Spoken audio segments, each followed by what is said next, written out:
Good afternoon.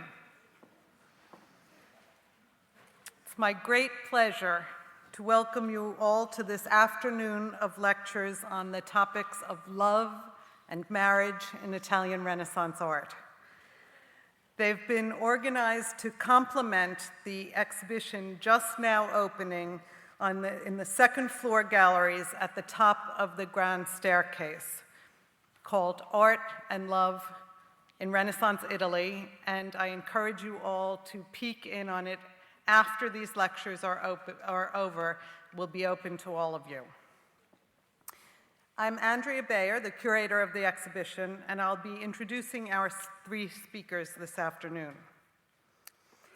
In our exhibition, and I say our because each of the speakers here today played an important role in its organization and catalog, we've attempted to look at the wide variety of artwork: ceramics, glassware, jewelry, cassone chests, portraits, drawings and prints, and great paintings that were commissioned and produced between about 1400 and 1550 to celebrate the most significant ritual moments in most Renaissance lives: betrothal, marriage, and the birth of a child.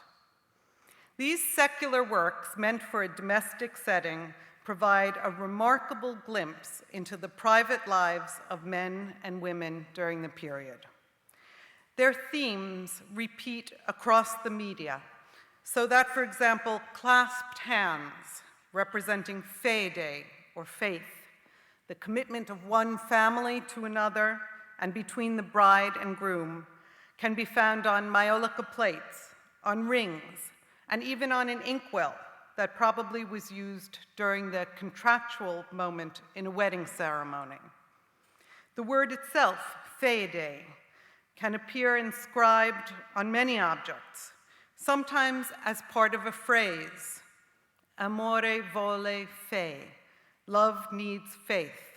Or my favorite: here is my hand, give me your fede, alluding both to faith and the ring of faith. So really, here is my hand, give me the ring.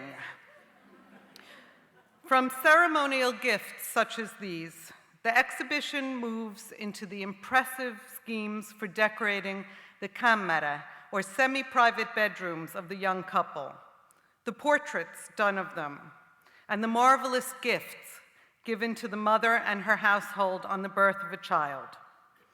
In each case, even when we have worked hard to identify the precise function for which an object was made, we have always also attempted to suggest the rare beauty of these works and have always emphasized their aesthetic impact.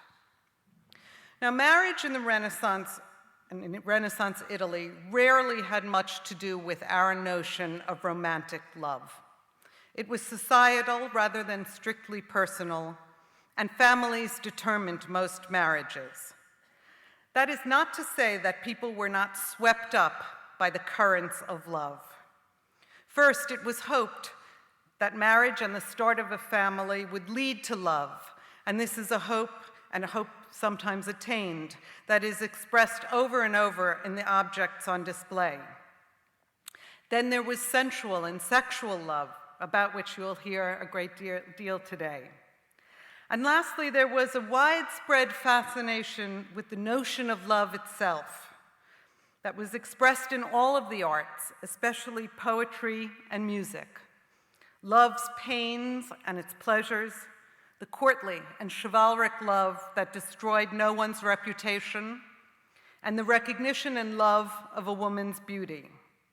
I hope that when you visit the exhibition, you will become aware of the many angles from which an artist could consider themes of love and desire. I have some words of thanks to offer before introducing the first speaker. This afternoon's Sunday at the Met is made possible by the Francesca Rani Primus Foundation, which is also making possible other lectures related to the exhibition in December and January. We're grateful to them and to the Italian Cultural Institute of New York, our old friends, I know some of you are here in the auditorium today, who have also provided support for the lectures today. The exhibition itself is made possible by the Gail and Parker Gilbert Fund, the Samuel H. Kress Foundation, and the Horace W. Goldsmith Foundation.